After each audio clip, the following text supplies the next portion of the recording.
Assalamualaikum warahmatullahi wabarakatuh. Bismillahirrahmanirrahim.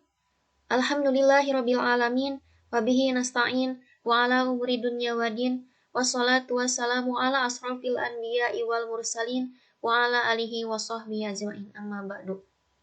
Pertama-tama marilah kita panjatkan puji beserta syukur kehadirat Allah Subhanahu wa taala yang mana Ia telah melimpahkan kepada kita beribu-ribu nikmat, terutama nikmat iman dan nikmat Islam. Salawat beserta salam marilah kita limpah curahkan kepada junjungan Nabi besar kita, yaitu Nabi Muhammad Sallallahu Alaihi Wasallam. Tidak lupa kepada para sahabatnya, kepada para keluarganya, kepada para tabi'in wa tabi'utnya, dan kepada kita selaku umatnya. Ibu Dr. Adayeti Nurhayatini SPD MPD yang saya hormati sebagai dosen pengampu mata kuliah termodinamika dan teman-teman semuanya yang saya banggakan dan hormati. Pada pertemuan ketiga ini, kami dari kelompok 1 yang beranggotakan Khairunisa dengan NIM 120207036 dan saya Mila Deliana dengan NIM 120207043 akan menyampaikan materi mengenai konsep suhu, hukum kenal termodinamika, dan termometri. Sebelum kita membahas pada konsep suhu, tentunya kita perlu tahu apa yang dinamakan termometer. Termometer adalah sebuah instrumentasi sebagai pengukuran suhu, yang mana alat tersebut menggunakan sensor sebagai pendeteksinya, dan merupakan suatu rangkaian dengan alat pembacaan suhu yang terukur. Proses pengukuran melibatkan dua bagian penting, yaitu subjek yang melakukan pengukuran dan objek yang diukur. Pada umumnya, subjek ukur dan objek ukur berada pada tempat yang sama, di mana proses pengukuran itu dilakukan. Di tempat itu juga proses akuisisi, penyimpanan, pengolahan, serta analisa terhadap data hasil pengukuran dilakukan. Akan tetapi, tidak semua proses pengukuran dapat dilakukan seperti itu. Ada kalanya subjek ukur dengan objek yang diukur tidak bisa berada pada lokasi yang sama secara terus-menerus. Hal ini yang menyebabkan alat tersebut tidak efektif dalam suatu industri ataupun untuk pengukuran yang memerlukan pemantauan secara kontinu. Jadi dalam suatu kasus ini, pengukuran untuk daerah yang berbahaya atau sukar yang tidak dapat dijangkau oleh manusia seperti gunung, gua, atau lembah, ataupun suatu industri seperti untuk pengiringan kayu secara konvensional pada industri permebelan, masalah yang timbul dengan sistem yang sudah ada dengan termometer untuk keperluan pemantauan suhu ini pada media yang berbahaya akan sukar untuk dijangkau, ataupun untuk pemantauan suhu yang secara kontinu adalah seorang operator harus mendatangi objek yang harus diukur dan akan bolak-balik memerlukan waktu yang banyak pada saat melakukan pengecekan. Jadi secara telemetri, suhu akan lebih efisien untuk pemantauan karena ketika seorang operator saat melakukan pemantauan suhu tidak perlu datang langsung ke objek atau tempat untuk bolak-balik pada saat melakukan pengecekan suhu. Kemudian setelah kita mengetahui apa itu termometer, kita melanjutkan kepada poin pertama, yaitu konsep suhu. Dalam Ensiklopedia Britannica menjelaskan bahwa suhu adalah ukuran panas atau dingin yang dinyatakan dalam beberapa skala sembarang dan menunjukkan arah di mana energi panas akan mengalir secara spontan. Yaitu artinya energi mengalir dari benda yang bersuhu tinggi ke benda yang bersuhu rendah. Sehingga dapat disimpulkan bahwa suhu adalah ukuran kualitatif atau dapat diukur seberapa panas atau dinginnya sesuatu. Suhu disebabkan oleh energi kinetik dalam suatu benda yang diukur. Semakin besar energi kinetiknya, maka akan semakin tinggi pula suhunya. Kemudian untuk selanjutnya, setelah kita mengetahui bagaimana konsep suhu, maka kita juga harus mengetahui apa saja alat ukur yang digunakan untuk mengukur suhu. Karena di sini tangan manusia sangat terbatas kemampuannya dalam mendeteksi perubahan suhu. Namun hal tersebut bersifat kuantitatif dan bukan kualitatif. Rasa panas yang dirasakan oleh seseorang akan beda dengan orang lain, sehingga diperlukan sebuah alat ukur yang bisa mendeteksi suhu secara kualitatif dengan persepsi yang sama bagi semua pemakainya. Maka di sini ada beberapa macam termometer, yaitu yang pertama ada termometer zat cair. Termometer zat cair terbuat dari pipa kaca yang diisi dengan zat-zat cair juga. Benda cair digunakan sebagai pengisi termometer karena zat berbentuk cair ini akan mengalami perubahan volume jika terjadi perubahan suhu. Sedangkan cairan yang digunakan sebagai zat pengisi termometer bukanlah sembarangan, melainkan berupa cairan air raksa maupun cairan alkohol. Dari dua macam zat isi termometer ini, maka dikenal dengan istilah termometer alkohol dan termometer raksa. Biasanya termometer zat cair ini banyak digunakan di laboratorium. Kemudian untuk yang selanjutnya ada termometer zat padat. Termometer zat padat adalah termometer berbahan zat padat menggunakan zat padat sebagai zat di mana akan berubah volumenya ketika mendeteksi adanya perubahan suatu benda yang sedang diukur. Contohnya termometer jenis ini adalah termometer bimetal. Kemudian untuk yang ketiga, termometer kristal cair. Termometer dengan jenis ini menggunakan bahan kristal cair yang akan mengalami perubahan warna ketika menerima perubahan suhu. Bentuk termometer tipis serta penggunaannya sangatlah mudah, yaitu dengan ditempelkan pada objek yang diukur atau diamati suhunya. Kemudian untuk yang selanjutnya ada termometer digital. Termometer digital tidak menggunakan raksa maupun alkohol dalam pengukurannya. Termometer digital menggunakan sifat pemuaian pada logam, menghasilkan pengukuran suhu yang tepat dan cepat. Termometer sistem digital bekerja berdasarkan hasil kerja termokouple. Termokouple adalah sensor suhu elektronik di mana memiliki kemampuan mengubah perubahan suhu suatu benda menjadi bentuk perubahan tegangan listrik. Perubahan tegangan listrik inilah yang kemudian menghasilkan nilai suhu secara digital. Kemudian yang berikutnya ada termometer inframerah. Termometer ini sering digunakan untuk mengukur suhu pada dahi semasa pandemi sekarang ini.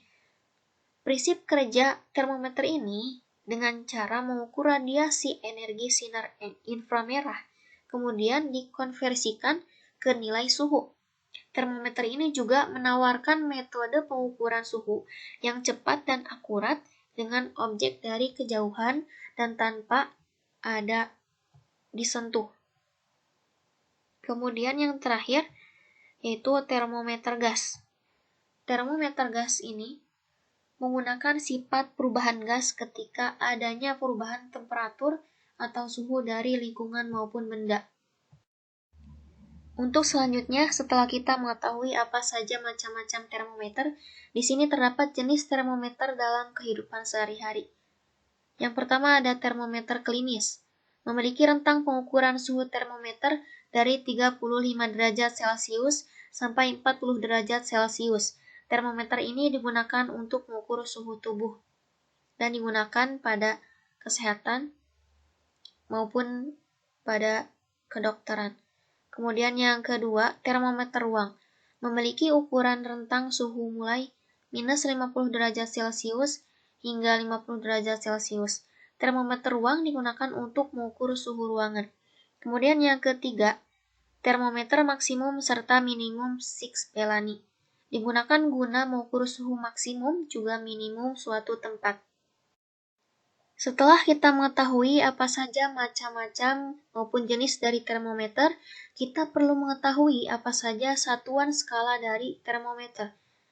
Di sini yang pertama ada Celcius. Celcius adalah skala pengukuran suhu yang paling sering digunakan di seluruh dunia. Celcius memiliki satuan derajat Celcius.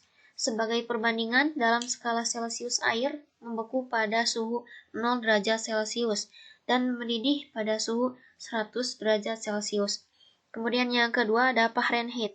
Fahrenheit adalah skala pengukuran suhu yang paling sering digunakan di Amerika Serikat. Skala Fahrenheit memiliki satuan derajat Fahrenheit. Air membeku pada 30 derajat Fahrenheit dan mendidih pada 212 derajat Fahrenheit. Kemudian yang ketiga ada Kelvin. Kelvin adalah skala pengukuran suhu yang tidak memiliki derajat. Satuan skala Kelvin adalah Kelvin. Sebagai perbandingan, air membeku pada suhu 273,15 Kelvin dan mendidih pada suhu 373,15 Kelvin. Kemudian yang keempat ada Reaumur. Reaumur adalah skala pengukuran suhu yang dikemukakan oleh Antoine Berchaudier pada tahun 1730. Satuan skala Reaumur adalah derajat Reaumur. Dalam skala Reaumur, air membeku pada suhu 0 derajat Reaumur dan mendidih pada 80 derajat Reaumur. Kemudian setelah kita mengetahui apa saja skala yang digunakan oleh temperatur, di sini terdapat rumus konversi suhu dari temperatur. Suhu termometer skala Celcius akan menunjukkan suhu yang sama dengan termometer skala Fahrenheit pada suhu 40 derajat.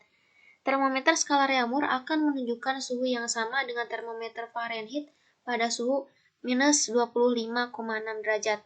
Selain pada suhu-suhu tersebut, skala yang berbeda akan mengukur angka yang berbeda pula pada suhu yang sama. Maka di sini ada beberapa konversi untuk rumus suhu temperatur. Yang pertama ada rumus Celcius ke Fahrenheit. Rumusnya yaitu temperatur derajat Celcius sama dengan 9 dibagi 5 temperatur derajat Celcius ditambah 32. Kemudian rumus Celcius ke Reaumur, yaitu temperatur derajat Reaumur sama dengan 4/5 temperatur derajat Reaumur. Kemudian rumus Celcius ke Kelvin, temperatur Kelvin sama dengan temperatur derajat Celcius ditambah 273. Selanjutnya, Fahrenheit ke Celcius, yaitu temperatur derajat Celcius sama dengan 5/9 temperatur derajat Fahrenheit minus 32. Kemudian Fahrenheit ke Reaumur, temperatur derajat Reaumur sama dengan 4/9 temperatur derajat Fahrenheit minus 32. Selanjutnya Fahrenheit ke Kelvin, rumusnya yaitu temperatur Kelvin sama dengan 5/9 temperatur derajat Fahrenheit dikurangi 32 ditambah 273. Kemudian Reaumur ke Celcius, temperatur derajat Celcius sama dengan 5/4 temperatur derajat Reaumur. Selanjutnya Reaumur ke Fahrenheit, yaitu temperatur derajat Fahrenheit sama dengan 9/4 dikali temperatur derajat Reaumur ditambah 32. Selanjutnya Reaumur ke Kelvin. Rumusnya yaitu temperatur Kelvin sama dengan 4 dikali temperatur derajat Reaumur ditambah 273. Selanjutnya Kelvin ke Celcius. Rumusnya yaitu temperatur derajat Celcius sama dengan temperatur Kelvin dikurangi 273. Kemudian yang selanjutnya Kelvin ke Fahrenheit. Rumus itu temperatur derajat Fahrenheit sama dengan 9/5 dikali temperatur Kelvin dikurangi 273 ditambah 32. Kemudian yang terakhir yaitu Kelvin ke Reaumur. Rumusnya temperatur derajat Reaumur sama dengan 4/5 dikali temperatur Kelvin kurangi 273. Untuk pemaparan materi selanjutnya akan dilanjutkan oleh partner saya yaitu Khairunisa. Kepadanya saya persilahkan. Hukum termodinamika. Ada beberapa hukum termodinamika di antara lain yaitu hukum nol termodinamika. Hukum nol termodinamika berbunyi, jika dua buah sistem mempunyai kesetimbangan ternal dengan sistem ketiga, maka ketiganya akan mempunyai kesetimbangan ternal satu sama lain. Hukum 1 termodinamika. Hukum 1 termodinamika berbunyi, dalam sebuah sistem tertutup, perubahan energi dalam sistem tersebut akan sama dengan banyaknya kalor yang masuk ke dalam sistem dikurangi usaha yang dilakukan oleh sistem tersebut. Hukum 2 termodinamika tentang arah aliran kalor berbunyi, kalor mengalir secara spontan atau alamiah dari benda bersuhu tinggi ke benda bersuhu rendah dan tidak mengalir secara spontan dalam arah kebalikannya. Sedangkan hukum kedua termodinamika tentang entropi berbunyi, dalam sebuah sistem tertutup, setiap proses termodinamika akan menghasilkan perubahan entropi lebih besar dari nol untuk proses invariabel dan perubahan entropi sama dengan 0 untuk proses reversible. Kemudian untuk poin yang selanjutnya yaitu termometri. Termometri adalah sifat-sifat suatu bahan yang bervariasi dengan suhu benda tersebut. Beberapa contoh sifat termometrik termasuk volume cairan, panjang benda padat, tekanan gas, hambatan listrik, dan gaya gerak listrik. Dengan meningkatkan suhu, sebagian besar cairan meningkatkan volume. Contohnya adalah perubahan volume cairan dalam termometer gelas. Panjang benda padat seperti batang logam meningkat jika suhu meningkat. Volume gas yang konstan meningkatkan tekanan seiring kenaikan suhu. Hambatan listrik seperti resistensi dari resistor platinum juga berubah terhadap suhu. Yang pertama, magnetisme adalah sifat termometrik. Jika sebatang material magnetik besi katakanlah dipegang oleh magnet dan sebatang yang dipanaskan, gaya magnet berkurang. Yang kedua, daya listrik adalah contoh sifat termometrik lainnya. Ini ditunjukkan oleh berbagai termokompel yang memiliki skala termometrik yaitu dibaca dalam derajat.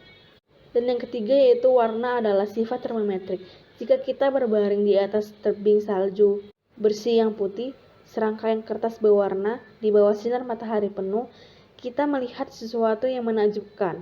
Kertas itu tenggelam di salju, artinya tentu saja bahwa salju sedang meleleh di bawahnya, dan lembar warna yang berbeda tenggelam pada tingkat yang berbeda. Contoh sifat termometrik yang biasanya digunakan untuk termometer meliputi: yang pertama, volume. Sebagian besar benda mengembang ketika dipanaskan. Volume merkuri atau alkohol mengembang ketika suhu meningkat. Keduanya sering digunakan dalam termometer. Yang kedua yaitu hambatan listrik. Tahanan kawat tembaga meningkat dengan suhu. Termometer resistansi menggunakan resistansi tembaga atau logam lain untuk mengukur suhu. Adapun sifat termometrik juga terlihat untuk fenomena berikut. Yang pertama, magnetisme. Kesimpulan, suhu adalah sebuah sifat yang akhirnya mencapai nilai yang sama seperti nilai dari sistem lain bila semua sistem ini disebut bersentuhan. Konsep ini sesuai dengan pemikiran sehari-hari mengenai suhu sebagai ukuran kepanasan atau kedinginan. Karena sejauh pengetahuan kita mengenai suhu adalah semua benda yang mempunyai kepanasan sama setelah benda-benda tersebut bersentuhan cukup lama. Termodinamika adalah cabang ilmu fisika yang mempelajari hukum-hukum tentang hubungan kalor dan usaha. Termodinamika sendiri berasal dari dua kata yaitu thermos yang artinya panas dan dinamik yang artinya perubahan. Temperatur merupakan salah satu besaran fisik yang sering dipakai dalam suatu sistem kontrol baik dalam untuk sistem monitoring saja atau untuk proses pengembalian lebih lanjut. Dalam suatu pengukuran suhu ruang ataupun suhu dalam keadaan alam bebas memerlukan sebuah instrumentasi untuk mengetahui beberapa suhu yang terdeteksi. Sekian presentasi dari kami dari kelompok 1. Terima kasih. Mohon maaf atas lebih dan kurangnya. Assalamualaikum warahmatullahi wabarakatuh.